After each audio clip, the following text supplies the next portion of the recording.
Good morning, everybody, and thank you for joining us here at Oakridge Student Ministries.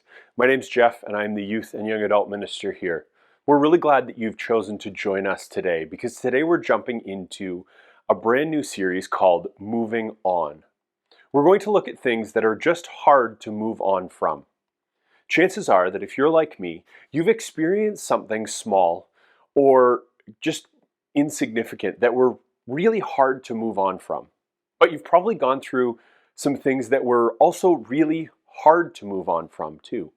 Things that hurt or disappointed you. Things you didn't expect. Things that were ultimately really hard to forgive. Now, again, if you're anything like me, forgiveness doesn't always come easy. Forgiving and moving on might seem like it should be really simple. I should just let it go. But for some reason, it's just not. The truth is, forgiveness takes more than a moment. And that's why we're going to spend the next 3 weeks talking about how we can actually forgive and why it matters so much. When we talk about the idea of forgiveness, we're talking about letting go of negative feelings we have towards someone who has hurt, harmed, or disappointed us, regardless of whether they actually deserved or want our forgiveness. And that sounds pretty good. But the feelings of betrayal, hurt, or anger, feelings of being wronged or let down, the desire to pay someone back for what they've done, who wouldn't want to let go of those negative thoughts and emotions? If only it was that easy. Honestly, sometimes the stuff we find ourselves needing to forgive just isn't that easy to let go of and to move on from. We've all been there before, and unfortunately, we'll all probably be there again. Because sometimes people hurt us. They fight with us. They embarrass us. They disappoint us. They end a relationship with us. They break our trust. And as a result, we feel stuck because we're hurt or angry or sad. So what do we do then? What next? Well, some of us pretend we're okay, even though we're definitely not. Others try and get back to the person who hurt us. We try and get even. Some of us say things we shouldn't, or we lose our temper, or take it out on other people. Still, others of us try and ignore what we feel by just distracting ourselves. But here's the thing. No matter what you do to deal with what hurt you, it doesn't actually work, does it? No matter how hard you try, it's not going to help you move on. You might feel better for a moment, but the feelings are still there. And that's really hard, because ultimately, these feelings only hurt you. You're the one holding on to the pain, not the other person. You're the one struggling because you can't move on. But what if I told you there was another option? What if there really was a way to forgive and to move on? I want to tell you about a guy named Paul. Now, Paul, if you've read your Bible, wrote most of the second half of the New Testament. He was a super important leader in the early church, and he went around from city to city, from town to town, telling people about Jesus, and then starting churches there. And then after he left, he would send letters back to the churches he started, or to other people who were following Jesus to encourage them and to lift them up. The letter we're going to look at today was written to a church in a town called Thessalonica. Paul had actually been driven out of Thessalonica by people who didn't want the church growing. They didn't want people to know more about Jesus. They called Paul a liar, they spread rumors about him, and they treated him just awfully. Now, how did Paul respond? Well, with this letter. He needed to remind people in Thessalonica that what they were learning about in church was actually true. He wanted to help the church get through all the challenges they were facing. And remember, it wasn't easy to be a follower of Jesus back then. Christians were often mistreated, just like Paul was. That's why I think we can learn a lot about moving on from Paul. He was treated unfairly, he was betrayed and lied to and heartbroken and wronged. But if you keep following the story, you'll discover that Paul was able to move on. Let's take a look at how he figured out how to do that in 1 Thessalonians chapter 5, verse 15. Make sure that nobody pays back wrong for wrong, but always strive to do what is good for each other and for everyone else. You see, like Paul, the Jesus followers in Thessalonica were being treated badly for following Jesus. It would have been totally normal for them to want to repay the evil that had been done to them with other evil. But here, Paul challenges them not to do that. He encourages them to stop the cycle of wrong for wrong. Instead, he wanted them to focus on what was good, not just for them, but for everyone. Now let's think about what this might mean for us. When I was younger, there was this great pair of shoes that I wanted. They were a really nice pair of skate shoes. They were bright orange, and I really wanted them. They were this new tech. You don't need to care about skate shoes from the early 2000s. But they were these pair that I really wanted. And I went to the skate shop where they had them, and I'm looking at them. And for those of you who care, here we go. I have size 13 feet. And the shop had these shoes in, and I was looking at them, and I really want them. And I said, do you guys have these in a 13? And they said, no, we don't, but we have them in a 12. I don't know why shoe stores always do that. My shoe size is a 13. Well, we have them in a 17. Do you want them? But I ended up buying these size 12 shoes, and they were just way too small.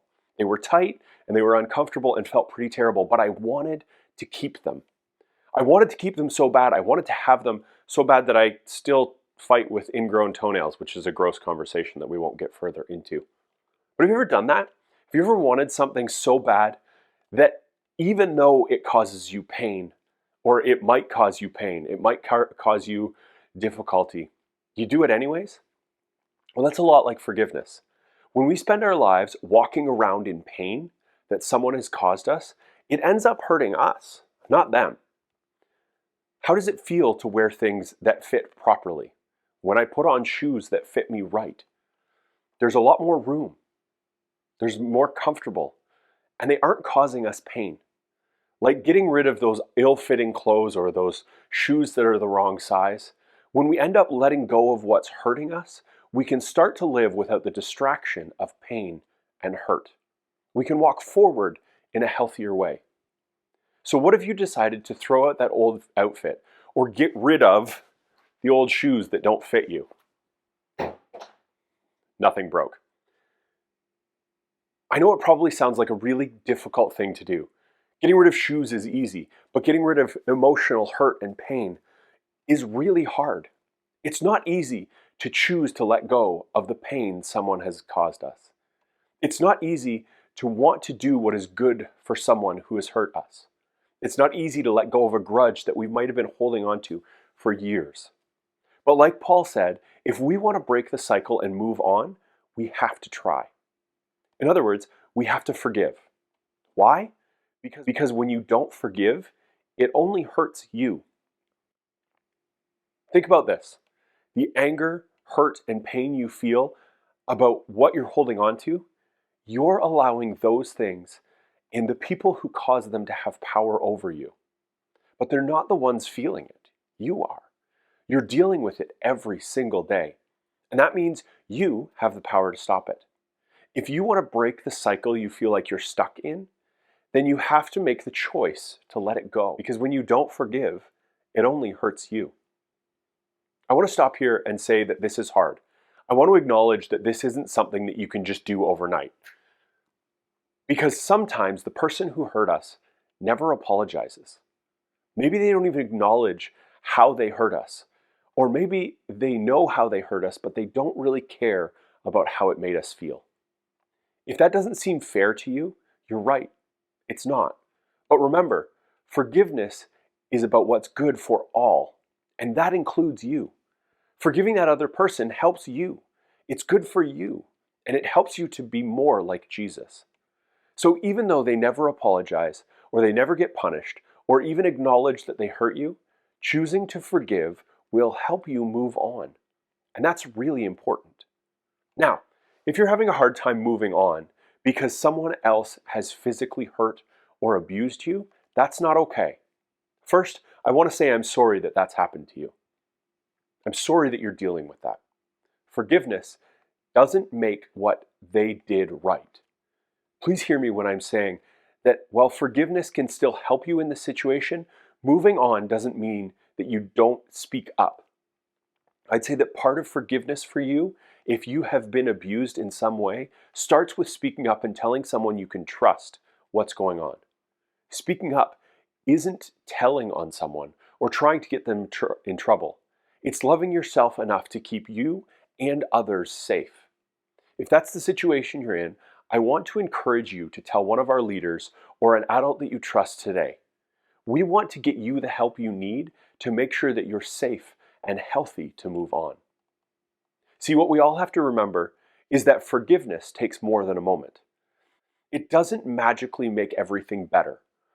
Paul had to make the choice to forgive more than once.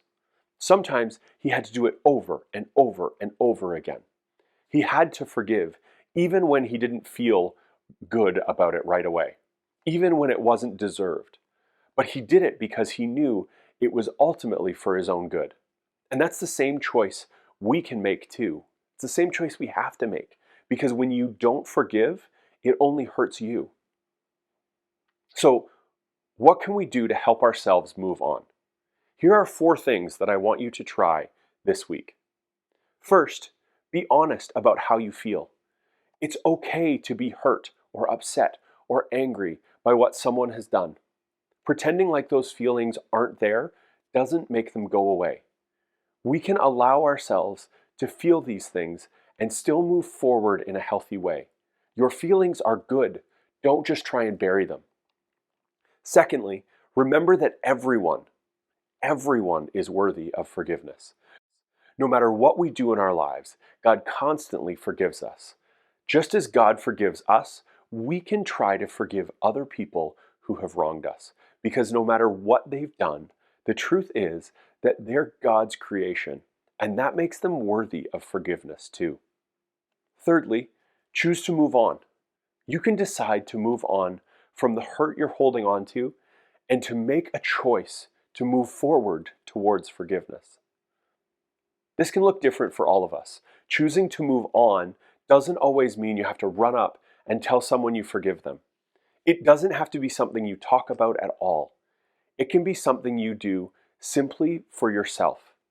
A great way to do it is to pray about it and to end the prayer by telling God, I forgive them and I'm letting go. And then the 4th step is repeat. Move forward over and over and over again. Remember that forgiveness takes more than a moment. It's a process. You will do these 4 things over and over and over again. So as we wrap up, I want to ask you this question. What's one thing you've had a hard time moving on from?